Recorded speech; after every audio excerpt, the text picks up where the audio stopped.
So this is the established/envision stage or the concept stage. So the first stage of the learning coaster is the concept stage. Before you go on the coaster, you have to have a basic understanding of the concept on what you want to do. So, and yeah, that's the first stage of our learning coaster.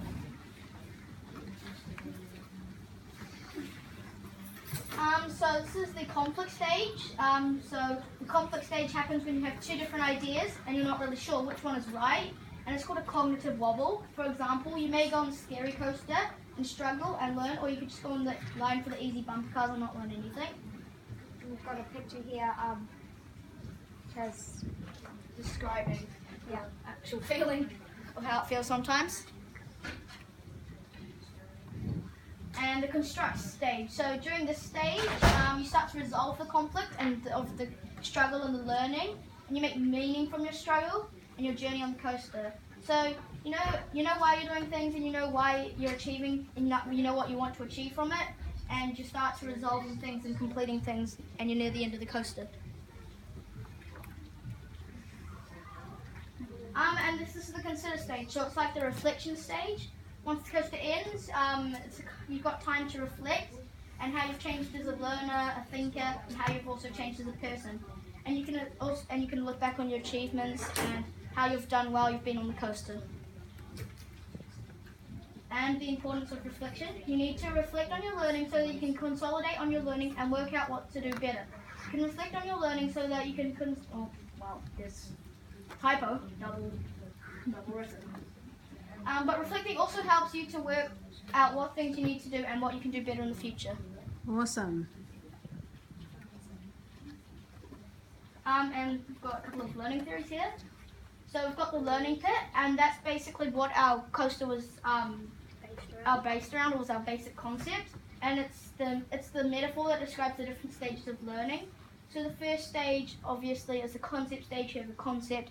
Then you have the conflict stage, where you have two conflicting ideas. Then the construct phase is where you start to make meaning, and you can grow your dendrites, which we'll get onto later. And then you can consider at the end. Left brain, right brain theory is a controversial theory where supposedly your brain is split into two halves. The left side, which is the left side is meant to be the logical side, and the right side, which is creative. Many people also believe that whatever side you are affects your personality. Right meaning you live life with a more free-for-all lifestyle. Your room is probably messy and very jumbled. On the other hand, there are the logical people who are very efficient and know what they're doing and when. So this is Howard Gardner's multiple intelligences. This theory showed what people, like, their intelligences are, and it's called an MI test, and basically it showed you what percentage you are. So if you're a social, you're a musical person, you use your body, you're a naturalist, you're a logical/mathematical, you're verbal while you learn, or you're visual, or you are interpersonal. Awesome. Do you guys want to, just in terms of other people having a turn too, do you want to switch skip to? forward to so you've got SMART goals and all that sort of thing. That's awesome. Smart goals, learning styles. It's basically the same thing Yep. as the MI.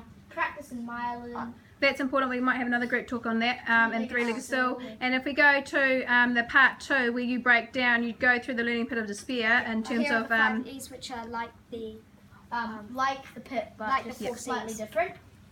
And we'll go on to part 2. where we went on the coaster, and we'll go to the dream side. So do you want to explain what happened here, Will? Can you explain what part 2 is? So part 2 is how we went on the roller coaster, learning and finding out the deeper meaning of what respect really is. So yeah, we got chosen a value that we had to do, and we've got a little document here of what we initially thought, and it was very much like kind of how respect can benefit you if you respect someone very important. So like the best rugby player in the world, you kind of can't respect them on what their values are. You just respect them because they're famous. We kind of thought that kind of initial thought. That was our initial thought of respect.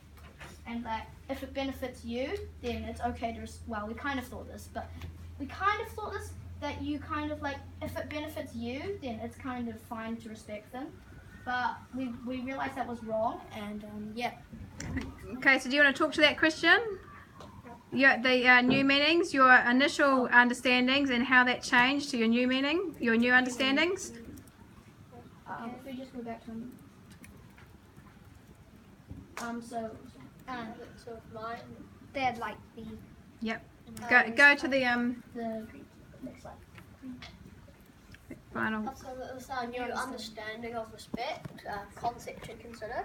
Initially, we thought that respect meant that only people that showed the values and had skills worthy of respect deserved our full respect. But after our conversation and debating what respect truly means, we constructed our new deep understanding of respect, which is that everyone deserves our respect from when we first meet them. No one should be judged from the beginning. As the quote goes, don't judge a book by its cover. Everyone has different qualities and something we can learn from, and everyone is going through a process of improving themselves, and that's what deserves our respect. If you could trust somebody, then they have the qualities that deserve respect. They are honest, consistent, will always listen, and will treat you with respect. Themselves. And they don't think of themselves as the best or perfect either. They think of you as an equal. We thought listening was a key skill for respect too, and by that we meant actively listening to others' ideas and adapting your own to take on board new learning. Listening to persuade is not the same thing. This is when you're waiting for your opportunity to convince them your way is the best and you are not respecting their thoughts. Empathy is also a key idea because you can't show respect if you're not coming from a place of kindness, sympathy, and basically putting yourself in their shoes rather than always considering yourself first. Good. So, what was your ultimate symbol when you constructed that new understanding after going through your version of the learning pit of despair? So our ultimate understanding was our ultimate symbol was a vault nut, which we thought we added together our three main components of what we thought respect was. And the vault nut is basically three overlapping triangles, and we thought of equality as well. So we it's trusting somebody, learning to listen and empathizing, and listening to learn, not learning to listen. And but since they all have an equal, Waiting. Yep. property, weighting, and respect, so we also made them equal. So and yeah, we thought it looked pretty cool, so we went with that. I like how you've got your three ideas in there that you've constructed of what respect truly means, and in that respect, that's awesome. Yeah. Cool. Should we give them a hand?